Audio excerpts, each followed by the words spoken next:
to this episode of Chatting with Staxx. I'm your host, Bill Staxx, and today I got John Cerasani. How you doing, brother? Just What's another, up, man? just another regular Wednesday morning, bro. Hanging out, chit-chatting with former gangbangers and shit. You know, good, having a good day so far. Yeah, man. Thank you for coming on. I appreciate it. Yeah, man. So there was a hitman with that last name from the Banano family. There was, man. Any relation? Well, it was that side of the family my grandma and grandpa would never talk about. I think we didn't even know. Here's what's funny about it. All right, so the movie Donnie Brasco, you know that movie with Johnny Depp? Yeah.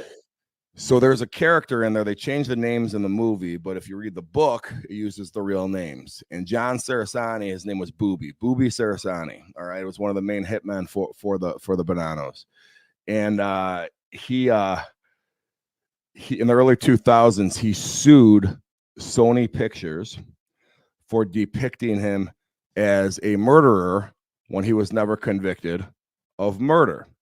He sued them for defamation and libel.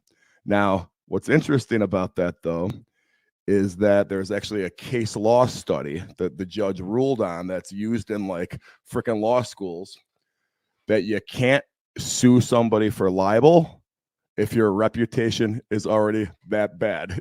You can't defame somebody with a terrible reputation already, and that's why he lost the lawsuit, because he had a point. Hey, you can't say this shit about me. Well, they're saying you didn't have a reputation, though. It can't get any worse than what you already had. Yeah. And they use that in law school. So I don't know. It's kind of funny. And bro, when everyone was Googling themselves, when Google and the search engines all first came out in the earlier 2000s, everyone goes checks their name, and I'd Google John Cerasani. Hey, I played football at Notre Dame and shit. I should be on the top of that thing. And it was always John Cerasani, Mafia Hitman, sue Sony Pictures. I'm like, all right, this ain't the best look for me. Yeah, everyone's probably looking up thinking it's you, right? Yeah, exactly. But sometimes I might imply, hey, you know who my uncle was, motherfucker? Don't fuck with me. So where did your life start? Where were you born and raised, and what was your early life like? Schaumburg, bro. Schaumburg, Illinois, dude. It's a suburb of Chicago. I make kind of make references to it quite a bit on my social media. It's not, it's a very middle class suburb, and I'll talk a lot about my success in business and shit. And, I'll say, hey, man, I'm from Schaumburg. We weren't supposed to really get out of here, bro. Like, I got a job in corporate America. That should have been good enough for me. And I, kept going. Well, a lot of people kind of misconstrued those early reels as thinking I was like, implying that I was like from the hood or something like that. And I wasn't. That wasn't the implication, but people were taking it that way. So, people from Chicago kind of get the joke. Other people that are looking at it like, what the fuck is this guy? Who's this stupid ass fucking white boy pretending he's from the fucking hood when he grew up in Schaumburg? Fuck that guy. There's malls and car dealerships in Schaumburg. Yeah. So what was your goal when you were younger? Yeah, man, I was always good at football. So I was always a foot taller than all my classmates. I'm as an adult, I'm 6'5", 270 pounds. I ended up playing tight end at Notre Dame, and I kind of knew early on that I was destined to play football in college. My dad was a high school football coach at my local high school. He had a kind of a knack for developing kids to get them to go to play Division I football. And then I fit the profile with being as big as I was and athletic as I was. So that kind of dominates your life when you're that good at a, whether it's a hobby or whether it's a sport or maybe it's academics, everything kind of else takes, second priority to it. Right. I look back and I had a lot of interest, dude. I had, I was a creative dude. I was making like a little TV show in high school at the public access station back when, like fucking Wayne's World. And, yeah. and then I kind of laugh at myself because years later, like Jackass came out and the Tom Green show, if you remember that shit, yeah. I was doing that shit. I was doing that shit before then, bro. I had it already going. This TV show was called Bite Me, dude. It was called Bite Me. We did 3 episodes. What were you guys doing? Dude, it's basically Jackass meets Tom Green show, like no bullshit, dude.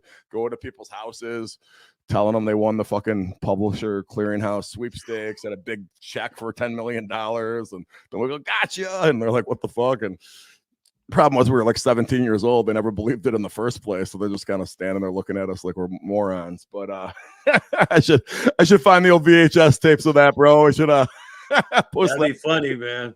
That would be hilarious. You know. But no, man, I was always into football. My parents were my mom, both my parents are passed away now. I had an older brother that also played football. He was a quarterback and played at Wisconsin. And you know, we're just kind of an athletic family, bro. My mom, unfortunately, was diagnosed with multiple sclerosis when I was about 12 years old. So that kind of as I look back, it kind of molded some things and how, you know, the next 20 or 30 years of our lives went just as a family. But I never really felt it at the time. You know what I mean? It was never like, oh shit, mom's sick or whatever. It was just kind of like, hey, dude, you take your punches as you go. And you know, look at your background, bro. I mean, there's plenty of people that faced much greater adversity than that. So you know, I'm happy to be here. I still have my mom. I'm sorry for your loss. My father passed away. He drowned on the Mississippi River. Holy shit, what was he doing? 2008. He lived on a boat. And man, the boat hit a log jam and the boat sank and he caught hypothermia and drowned. Oh man, dude, that's not a good way to go, bro. I've been out there. I've been out to Chicago. I've been to Notre Dame. Okay.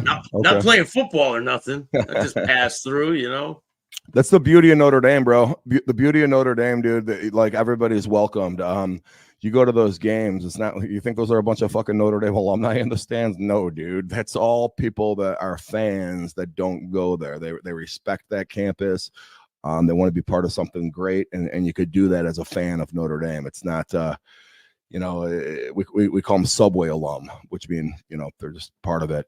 Unfortunately, I got in a little trouble there and I ended up having to transfer after my sophomore year. I was the starting tight end at Notre Dame, all ready to go. So you're like a star back then, right? You're like a big star, like people are like cheering you on. You're the guy with the fucking pretty cheerleader girlfriend, right?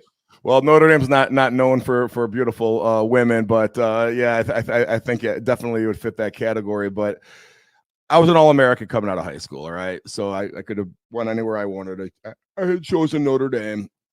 I get there, and there's a good tight end already, so they call it redshirting. I redshirt as a freshman, so you don't lose that year of eligibility. Well, the second year, which is my redshirt freshman year and academically a sophomore year, I get in as the backup tight end. I play a bit. I catch a pass. I'm pretty much playing every game, but really more in a blocking type of role. Well, the guy in front of me graduates. Now I'm all set, bro. It's going to be my redshirt sophomore year. I'm all ready to go. I'm going to be the starting tight end. They name me the starter. And me and a dude get in a fight off campus. And let's just say I won the fight, and my Notre Dame days were over at that point, unfortunately. How'd the fight start? What was it over? Dude, it was actually, I like to. So first of all, the kid played linebacker on the damn college team, bro. So he's there with me, but like it's not like I'm picking on some nerd. Linebacker. Oh, so you guys are on the same team? Yeah, we got into a fight with each other. Dude, it was one of those deals, bro. We're at a freaking off-campus party. There's a kegger, that kind of shit. And we're at 4 a.m. We're at one of those all-night dining places. And the two of us get a dumbass fight, you know, literally with each other. And I fucked up because I should have just found him and apologized profusely, even though he was the instigator of it. I kind of like laughed it off. You fucking pussy, that kind of shit. He deserved it, that kind of shit. Well, fast forward, the coaches find out about it at Notre Dame, don't do shit about it. They're like, you guys are fucking morons. Well, the wild card that we didn't take into consideration was the kid's dad. The kid's dad is pissed because John Cerasani is the starting tight end at Notre Dame, and here his son with a broken nose. And I'm not getting in any trouble because the football team didn't suspend me or anything. So the kid's dad goes to the frickin' school, the administration of the school, and reports it. Notre Dame's a Catholic institution, and they got rules. So you look at the surface. No, there's got to be more to this story. No, it was me breaking his nose and me getting kicked out of school for breaking his nose. Not kicked out of football, out of school. The Now, I whole will school. So your whole career is kind of like at jeopardy right now. bro, it was the At this point in your fucking life. dude, I was starting tight end, bro. This is fucking like in April. I'm supposed to start a tight end on national TV in September, bro. You know, so it wasn't good at all. And I actually didn't even get kicked out of school. I got suspended for a semester. But you know, you're 19 years old. You think you know everything. I'm like, oh fuck that! I shouldn't be kicked out of school for this. You got kids getting charged with rape at like Arizona State, some kid at Ohio State, freaking shoplifting. These kids aren't getting fucking kicked out. It's only at Notre Dame. Like honestly, probably. Look at Aaron Hernandez was down in Florida playing football, ends up shooting someone in the face, man. Kept playing. Fights, kept playing. He's murdering people. Like pure insanity, bro. It was pure insanity. So I felt like, oh, screw this. I'm gonna leave then. Like I'm gonna show you Notre Dame. yeah. They're gonna be upset. Like Notre Dame's gonna come crumbling down if I transfer. So I decided to transfer. Yeah. I used to think the same way, man. Do a big article in the Chicago Tribune. They do a big cover story how Notre Dame started tight end, decides to leave, and all this shit. And anyway, I could have went anywhere. I was good. Everybody knew I was the starter there, so I could have literally transferred anywhere. And ultimately, I chose Northwestern University. They had just won the Big Ten back-to-back. This was the mid-90s. They were really good at the time. They were on this come up. But I got to tell you, Bill, you think the grass is greener. You think it's all the same, and it just isn't. I get to Northwestern, and even though they were good, they're actually better than Notre Dame at the time. The fan base just isn't there like Notre Dame. These Notre Dame fans are rabid, bro. I walk around campus at Notre Dame, the random 50-year-old comes up to me and starts telling me, you know, my stats in high school or some shit, asking me to sign his kid's T-shirt or something. You know what I mean? At Northwestern, that was not the case. But you know, as a 40-something, I look back and really don't regret much about it because ended up having really good friends at Notre Dame and really good friends at Northwestern. And it's the age of social media, man. It brings it together. You know, all these Notre Dame guys, we kind of all lost touch. And then 10 years later, in our, 15 years later, actually, we're in our mid, 30s and kind of all re-find each other over Facebook and stuff. It's kind of cool. Oh, man, and I'm on a group text with them now and stuff like that because nobody held it against me that I transferred. The public opinion was that I got fucked. You know what I mean? So, whatever. And, what about the quarterback? Did you get in touch with the guy who broke his nose? Yeah, no, he wasn't a quarterback. He was a linebacker. No, that kid fucking, that's the damn thing about it, bro. It's a sad story because he ends up getting ridden off the team because he starts getting picked on by everybody about the whole incident. He ends up quitting the damn team. It's a lose situation. Notre Dame's not a better team with me gone. The kid ends up quitting. And I'm not at the school anymore. So really a lose. And I created the situation though, bro. First I was pissed at Notre Dame, but what are they going to do? Not follow their own rules? They got it right in their damn student handbook called Notre Dame Du Lac. It's in black and white. If you break the bone of another person's body, you're either expelled or suspended. It's right there in black and white. The kid's dad told them about the incident. Now they know about it. What are they going to do? Not follow their own rules? You know what I mean? Yeah. And our head coach had just taken over. Bob Davie had just taken over for Lou Holtz. I'm the first guy that gets into trouble under Bob Davie.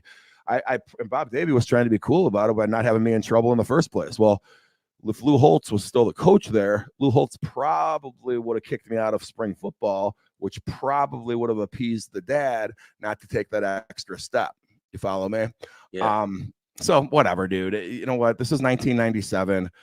Weird situation. The guy's name, fuck it, I'll just say his name. The dad, I won't say the kid's name. The kid is my age, but the guy's dad, his name is Gordon Beeler, Beeler. In 1998, he mysteriously disappeared. They think he ran off with a secretary or something, and then 5 years later, they tried to pronounce him dead, and the family tried to collect life insurance out of it. The insurance company wouldn't say because they think he's like in hiding somewhere. This has nothing to do with my incident. But it kind of goes to show like his mind frame. The guy was fucking losing his fucking mind, dude. All right. A year later, he goes and runs off with the secretary and disappears and abandons his family when he was like, you can't do that to my son. But here you are, fucking abandoning your family a year later. Fuck you, Gordon Beeler. I hope you're listening. So he bro. never got found? He never No, been dude. found? Google that Holy shit, bro. It's shit. crazy, dude. I told this story on an Instagram reel, dude, and I didn't even look at the story. I had heard bits and pieces that the dad disappeared. I go, what? I remember hearing that, but you got so much other shit going on in college and stuff. Somebody just off of Instagram forwarded me the article like literally about a month ago, and I read it. I'm like, dude, I vaguely remember hearing that, and it's almost just a sad thing. It's like, dude, you have one foot out the door with your family, with this life that you're living. You probably have a second life that you pretend you died and went to live this other one, and you got to take me down with you while you're on the way, bro. It kind of fucking blows, Wow. you know? Yeah, that's insane, man. Yeah. So where did your life go from there? Did you have any incidences at the other college? Bro, once you get in trouble like that, you feel like you're under a microscope, dude. And I was kind of a reckless behavior anyway. But no, it ended up being a great experience at Northwestern. Very, very different experience. Northwestern borders, it's right outside of Chicago. So it's kind of cool because you start learning, your ways around the city, and you're exposed to different things. It's not necessarily just about being on campus. Now you're going downtown, getting a head start on life kind of thing, instead of experiencing that for the first time when you're, 22 or 23. So I don't have a lot of regrets there. Yeah. So did you know what you wanted to do with your future at this point? I knew I wanted to make money, bro. I always liked making money. That was my thing. I started a company when I was in college where if I would have kept doing this shit, I'd be the next Live Nation probably right now. I was literally had a network with Northwestern kids, Loyola kids, DePaul University, UIC, University of Chicago, had a literal network where I called it Star 69 Events. It was by John Cerasani. I did, hey, this nightclub, 10 p.m. Friday, work out a deal with the nightclub where they let me take the cover charge at the door for anyone that walks in. I mean, there's weekends I'm walking with $5,000. Yeah. Oh, so you're doing promotion and stuff like that. Yeah. And I did that for about 7 or 8 years. But I was making bank in college, but it got big, dude. I was doing concerts and shit. I was selling fucking tickets through Ticketmaster and stuff. It was dope, dude. It was fucking dope. And after college, bro, I decided I got to be in white collar America. I got a Northwestern degree. I need to go get this corporate job. I can't be around the shady nightclub industry. What the fuck? Well, dude, my fucking dumbass motherfucker, you're making $7,000 in cash every weekend, asshole. What the fuck you doing? Stupid, dude. Fucking stupid. It all paid off though, because I kept it as a side hustle while I worked in corporate America. And still was kind of dabbling in it probably until I was about 30. And I would keep any incidents happen at the clubs? I mean, there was always shit going on. I never crossed that line. I was always that dude in the suburbs or in Chicago that was kind of known for a good young professional type of crowd versus some of these other promoters are bringing different elements to the table.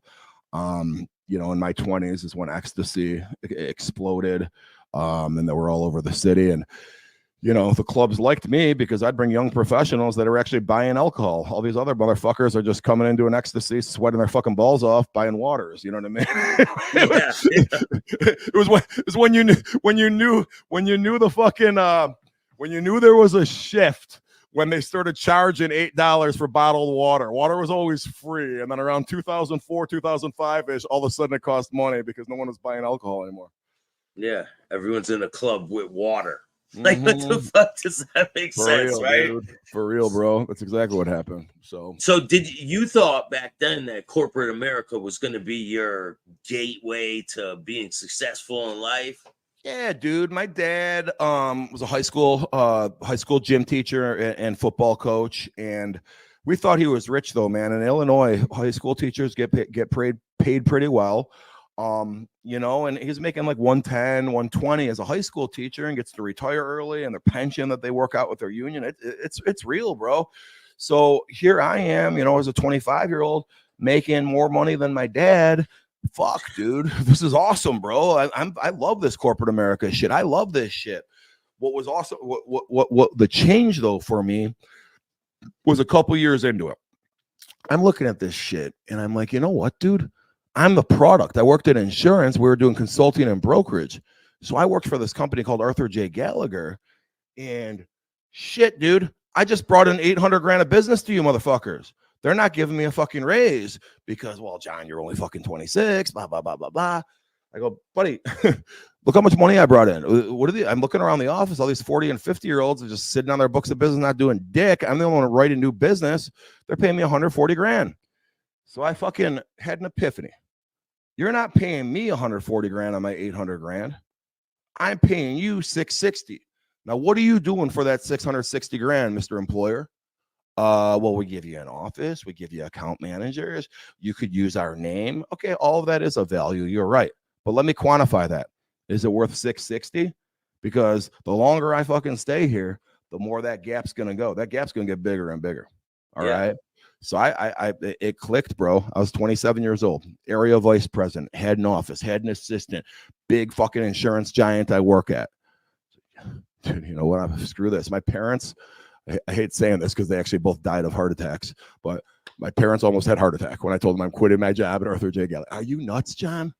That's where Norm works. You're making tons of money. You can retire on it. It's like it's comfortability, right? Dude, it was like I made it, bro. I'm from Schaumburg. I got that job at their friend. My mom had this good friend named Sharon and her husband Norm, where they're kind of like rich friends. And Norm probably was, I mean, he probably made like a couple $100 grand, and which is great living, you know what I mean? And they would look at them like they're always doing fun stuff. And Norm had happened to work there for like 30 years for his whole career. And hey, I was on that track like Norm, you know what I mean?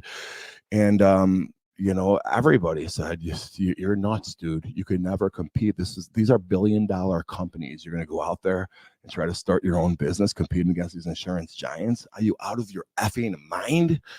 Pulled the trigger and did it, man. And it worked out. So what's it like to take that first step? And well, because it could have all crumbled. Like it could have all So I look at my time in corporate America before I made that move as my paid training. That was the training I needed because I needed to know what I didn't know. You know what I mean? You enter these industries and people think they could just jump right in because they've been a customer in the industry or some other bullshit. It's like, bro, you don't even know what you don't know, bro. Okay. I was at Gallagher and at another employer prior to that long enough where I realized, okay, wait, I don't know how that works yet. All right, let me learn that piece. Oh, wait, I'm probably never going to fully understand that, but I better have a resource handy to me if I go start my own business that I could fill that gap. Oh, wait, these guys are talking about this shit. Well, that only applies to these kinds of clients. We don't really need to even go that direction if I started my own company. I don't have to be everything to everyone. You follow me? Yeah. And, you know, once I really started looking at it as paid training, I was really able to make that leap, and it just became clear. I got to tell you though, bro, I was hoping to make 350 grand. I was hoping, hey, dude, I'm going to get 10 clients. They're going to be 35 grand a year in annual revenue, and I'm going to make 350. I'm going to spend 50 of it on expenses, like maybe a part-time assistant and some office space, bro. By end of year one, I had that, and ended up selling it 9.5 years later for a few dozen million. Damn. Yeah. So you really were persistent about being successful with your business. So I hit, dude, it's kind of like the Instagram algorithm. If you hit that algorithm, they start pushing your shit out, dude. Okay, yeah. You went viral. Now everything starts going viral. And the thing for me was I developed a niche working with higher education institutions, so small colleges and universities across this country. Everybody else that did what I did was focusing on geography. So yeah, maybe they have a college client or two, but they'll also have a car dealership, a factory, maybe a village, anyone that offers, we were selling employee benefits. So anybody that gives employee benefits to their employees, any kind of employer. Well, this dickhead right here, me, goes in and be like, fuck geography. I work on industry. I only work with colleges and universities. And I had identified when I was at Gallagher that it's an underserved kind of slice of the pie. Dude, tap market. Seriously, there's people saying they're going to do it. There's people trying to do it, but they were just kind of like dabbling. What if I actually did do it and made this my fucking thing and give these colleges a value proposition that actually matters instead of just saying, hey, we work with colleges, actually give them something that's tangible. That's what I did, bro. And I gotta say, it worked enough to make me rich. It didn't work all the time. If it worked all the time, I'd be a fucking billionaire and never would have sold the company. But it worked enough, bro. It worked enough, bro, where I'm like, yeah, fuck yeah, dude. And you know, I really capitalized on that niche. And then, like I said, when that algorithm hits, right, it's like a snowball. Once that snowball starts moving fast and that snow is fucking powdery, let's go. A lot of people don't understand that. I mean, you being successful now, all the failures you have to go through to get to where you are, you know? True that, bro. True that. I think, you know, one of the things I talk about, I wrote a book here. It's called 2000% Raise, because I talk about how instead of trying to get a 20% salary increase at Gallagher or I asked them for a 30% increase. Nope. What did they say? They said no, right? Of course you're 27, John. We don't give 30% increases. It's not how it works. So I ended up going out on my own and gave myself a 2000% raise. You follow that? Yeah. And like in reality, and really more than that, if you include what I sold the company for later. But I talk a lot about this entrepreneurial mindset where people think it's okay to fail, Bill. And if you watch, a lot of people watch Shark Tank, right? Yep. And you'll hear Mark Cuban and Lori Greiner, they'll applaud. Well, you learned a lot from that failure, right? You learned there, right? Listen, that's fine if you fail, but it shouldn't be your freaking plan. Okay. Don't go waste your grandma's inheritance money, or take investors' money that ain't even yours, and you lose it on some bullshit idea that's reckless. Because had you had experience already in that industry and given yourself paid training under someone else's watch, you don't got to eat ramen noodles out of your fucking car. You could take your girlfriend on a date, get paid handsomely, learn the industry. Now, boom, go start your shit. Yes, there's still a risk, but it's a calculated risk. All right. So that's really my messaging to people. Now, there will be ideas, dude. There will be ideas where, hey, I got the next big thing, and maybe that industry doesn't even exist, or maybe it's a disruptor to the industry, and you could kind of, you know, take that leap of faith. But for the most part, the whole the ideology of paid training is really the direction I like to encourage people. For someone, and I'll put a link in the description for your book so people can check it out.